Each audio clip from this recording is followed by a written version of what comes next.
एक ऐसा सन्यासी जो अपने वैराग्य, ज्ञान, विवेक, ध्यान, साधना की सुगंध से प्राणी मात्र को आत्मानंद की अनुभूति करा रहा है।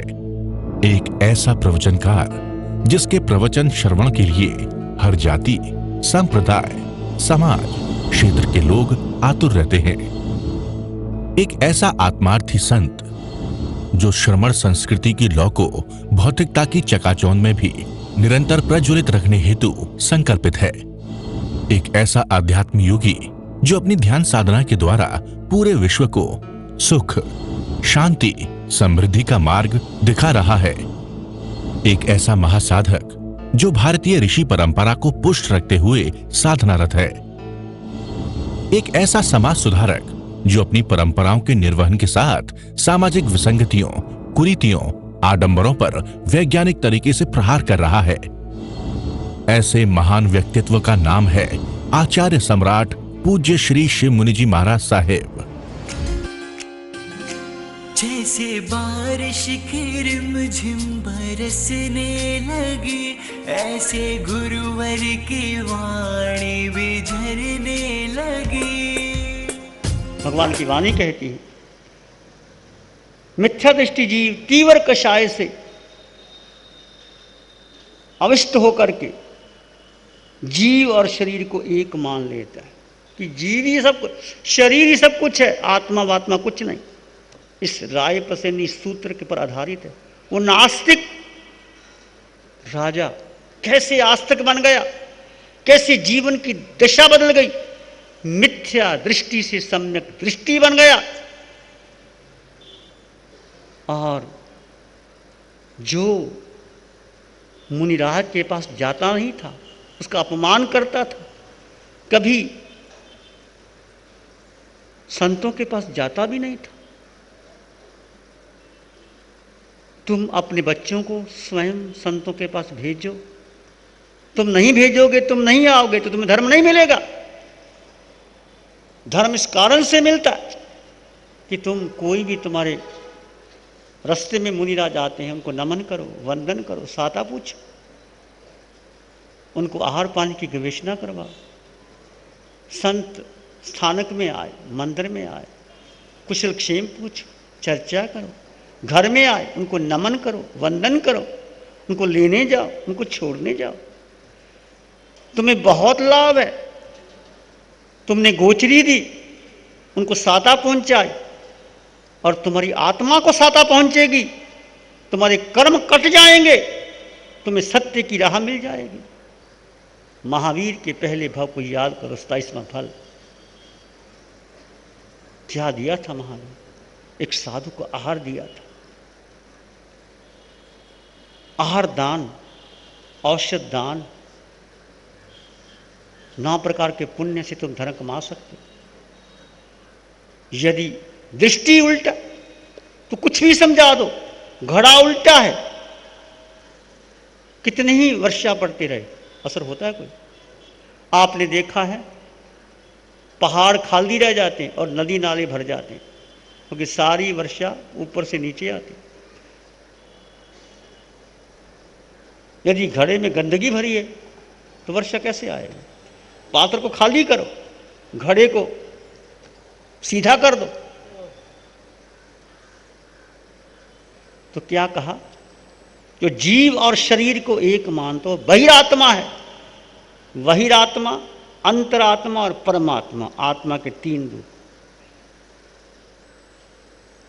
बहिरात्मा जो सारे संसार में बाहर ही देखता है, उसकी आंखें बाहर का दृश्य देखती हैं। आप घूमने क्यों जाते हो? आप सिनेमा क्यों जाते हो? आप टीवी क्यों देखते हो? आप घर में टीवी क्यों लगाते हो? मैं पूछूं आपसे, किसका आकर्षण है? क्या सुनते हो? ये आंखों और कानों का आकर्षण है। ये आंखों के सामने चित्र आते हैं, बड़े लुभावने लगते हैं, और 3-3 घंटे निकाल देते हो। और 3 घंटे प्रवचन में आना हो, ध्यान करना हो, नहीं समय मिलता। ये आंखों का देखने की दृष्टि और कितने दृष्ट देखे से आंखों ने, नासिका ने कितनी सुगंधी दुर्गंधी ली, जिह्वा ने कितना रस लिया, शरीर ने कितने कपड़े पहने। क्या शरीर को आराम मिल गया, विश्राम आ गया? तो जो बहिरात्मा है वो संसार को ही मानते हैं, आत्मा शरीर को एक ही मानते हैं, आत्मा है ही नहीं। 5 तत्व का पुतला है, विलीन हो जाता है, खत्म हो जाता है। खाओ पियो मजा करो। 4 वाक थ्योरी है, ऋणम कृत्वा घृतम प्रवेद, कि घी कर्जा ले लो, घी जरूर पियो। पुराने जमाने में घी पीते थे, आजकल तो ना घी है ना तुम पी सकते हो। कहने का अर्थ कि जीवन को देखो, तुम्हारी 5 इंद्रियों की वासना कामना बाहर जाती है, ये बहिरात्मा। हम सब बहिरात्मा होकर के अनादिकाल से भटक रहे हैं। अब बहिरात्मा से छोड़ करके कहाँ जाओ? अंतरात्मा जाओ। अंतरात्मा का मतलब क्या? जब तुम्हारी चेतना ध्यान के भीतर चली जाए, बाहर का आकर्षण छोड़ करके ध्यान के भीतर चली जाए, भीतर भीतर चली जाए। कठिन है, आसान नहीं। प्रयास करोगे तो अवश्य मिलेगा। मनुष्य के पास शक्ति है, बहुत शक्तियां हैं, पावर है, चैतन्य के पास समृद्धि है। पर प्रयोग करोगे तो सब कुछ मिलेगा, प्रयोग नहीं करोगे तो नहीं मिलेगा। हमारा प्रयोग, हमारी दृष्टि, हमारा पुरुषार्थ कहाँ जाता है, ये देखिए हमारा पुरुषार्थ कहाँ जा रहा है। पहली बात तो मिथ्या दृष्टि से सम्यक दृष्टि में आ जाओ। सत्य क्या है उसको पहचानो। सत्य यही है कि शरीर और आत्मा अलग अलग है। देह में रहती हुई भी आत्मा देह से अलग है। आत्मा देह में रहता हुआ भी, देह के साथ रहता हुआ भी देह से भिन्न है, और देह आत्मा से भिन्न है। धन्ना और शालीभद्र, कितनी समृद्धि थी, कैसा परिवार था। एक घटना घटी, छोटी सी घटना घटी। धन्ना को स्नान करा रही है, 8 सुभद्रा उसकी पत्नी स्नान करा रही। पहले जमाने में पत्नी पति को स्नान कराती थी, आजकल तो कोई कराती नहीं। कि कराती है? कोई नहीं कराती। शास्त्र में जिक्र आता है कि सुभद्रा धन्ना को स्नान करा रही थी। स्नान कराते कराते आंखों में आंसू आ गए। अब धन्ना की पीठ पे पड़े, गरम गरम आंसू, ठंडा पानी। धन्ना चौंका, ये क्या हो गया? सुभद्रा तेरी आंखों में आंसू, क्या चाहिए? तू मुझे प्राणों से प्यारी है। 8 पत्नियां थी, एक नहीं 8। तुम्हारे तो एक भी काबू नहीं आती, और 8 को छोड़ गए। शालीभद्र की 32 पत्नियां, पत्नी को छोड़ दिया। कैसे छूट गया? ये सब मोह का जाल है। जब तक मोह है नहीं छूटता, मोह टूटे सब टूट जाता। धन्ना ने कहा, सुभद्रे क्या चाहिए? क्या दुख है? मैं तेरे दुख का दूर करूं। क्या इन्होंने कुछ कहा है? आंखों में आंसू क्यों? क्या करूं पतिदेव, भाई दीक्षा लेना चाहता है। आंखों में आंसू आ गए। धन्ना ने कहा दीक्षा लेना चाहता तो फिर ले लेता क्यों नहीं? कहते 32 दिन के बाद लेगा, एक एक पत्नी को रोज छोड़ेगा। धन्ना ने कहा कायर है, 32 दिन की जरूरत क्या है? अब बहन को चोट लगी, भाई बहन भाई की बात बर्दाश्त नहीं कर सकती, चाहे पति हो कोई भी हो। बहन ने कह दिया। कहना आसान है, करना बड़ा मुश्किल। धन्ना खड़ा हो गया, स्नान करते करते खड़ा हो गया। बस स्नान हो गया। सुभद्रा ने कहा गलती हो गई, क्षमा कर दो। मैं तो मजाक में कहा था, नहीं मुझे क्षमा कर दो। धन्ना क्या कहता है, सुभद्रा अब तू मेरी पत्नी नहीं है, तू मेरी गुरनी है। क्या माना? तुम्हारा भी झगड़ा होता होगा पति पत्नी का, होता तो जरूर होगा, ऐसी बात नहीं है। हमें सब पता चल जाता है क्या होता क्या नहीं होता। तुम्हें तो वैराग नहीं आता। झगड़ा हुआ, झगड़ा भी क्या छोटी सी बात, पतिदेव कहना आसान है, भाई की चोट बहन सहन नहीं करती। एक बहन को दोनों तरफ निभाना पड़ता है, मायका और ससुराल, दो पक्ष को लेकर। सरिता की तरह होती है नारी की जिंदगी, दोनों पक्ष, पितृपक्ष और मातृपक्ष, दोनों को साथ लेके चलते। अपने भाई की, अपने पिता की, माँ की इज्जत बरकरार रखती है, ससुराल को भी संभालती है, मायके को भी संभालती है। ये भारत की नारी की विशेषता है। बहन का बहुत बड़ा उत्तरदायित्व होता है। धन्ना ने कहा नहीं, बस उठ गया तो उठ गया, मुझे क्षमा कर दो, मैं तो ऐसे कहा। धन्ना क्या बोलता है? सुभद्रे तू मेरी गुरनी है, जगा दिया, मैं मोह के कीचड़ में फंसा पड़ा था, मुझे अधिकार क्या था कहने का? वो जाएगा तो जाएगा, मुझे भी जाना चाहिए। धन्ना को रोकना नहीं चाह, आठों पत्नी ने रोकना चाह, हमारी तो कोई गलती नहीं, साथ कहती, गलती किसी की नहीं, मैं मोह में फंसा हुआ था, मुझे जगा दिया। धन्ना उठ गया, बहुत प्रयास किया, नहीं हुआ। ऐसा उच्च कोटि का संयम पाला, शालीभद्र दीक्षा हो गए, दोनों ही कहाँ चले गए? धन्ना मोक्ष चला गया, शालीभद्र 26वें देवलोक में चला गया। कितनी समृद्धि! ये है जीवन की स्थिति।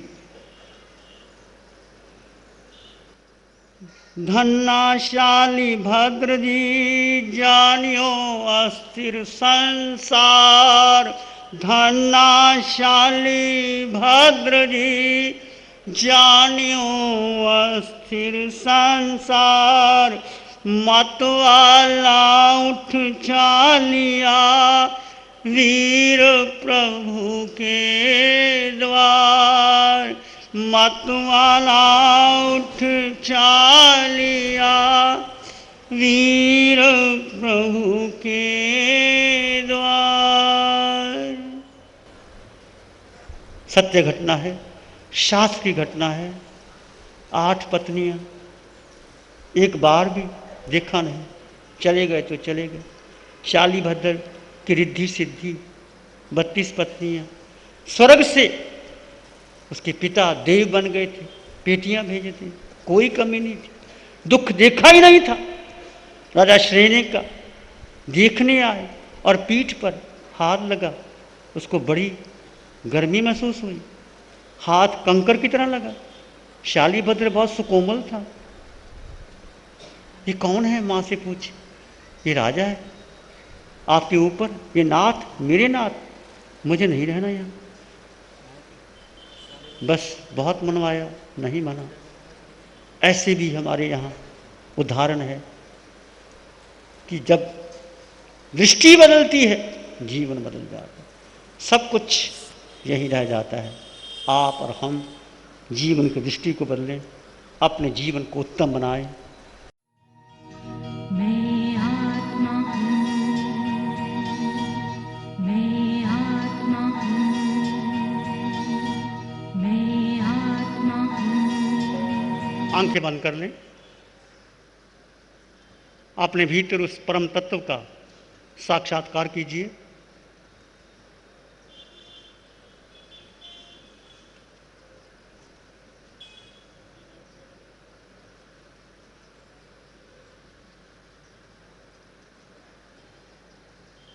अपने भीतर गहरे चले जाएं,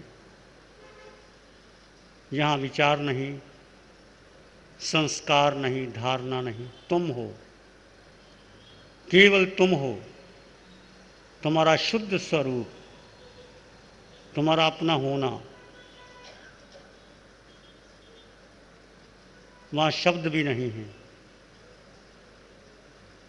उसको एहसास कीजिए। अपने भीतर गहरे डूब जाएं।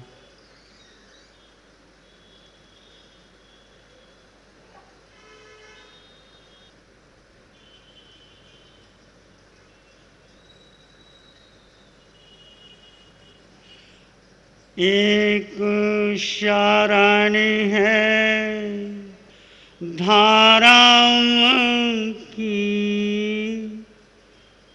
और शरण नहीं कोई। एक शरण है धाराओं की और शरण नहीं कोई। सत्य वचन के तेज से जन जन मंगल होए। सबका मंगल होए, तेरा मंगल हो।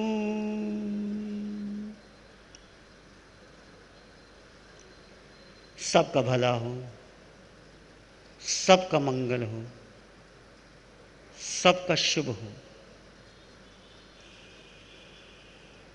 इसी में एक लंबा गहरा श्वास लें। अरिहंत परमात्मा के चरणों में अनंत कृतज्ञता ज्ञापित करें। एक और लंबा गहरा श्वास। अरिहंत परमात्मा के चरणों में नमन और वंदन। दोनों हाथों को आंखों पे ले जाएं। हल्का सा स्पर्श, धीरे से आंखें खोलें। श्री चत्तारी मंगलम अरहंता मंगलम सिद्धा मंगलम साहु मंगलम केवली पानत्तो धम्मो मंगलम। चत्तारी लोग उत्तमा, अरहंता लोग उत्तमा, सिद्धा लोग उत्तमा, साहु लोग उत्तमा, केवली पानत्तो धम्मो लोग उत्तमो। चत्तारी शरणां भवजामि अरहन्ते शरणां भवजामि सिद्धे शरणां भवजामि साहु शरणां भवजामि केवली प्रणतां धम्मां शरणां। चार शरण दुख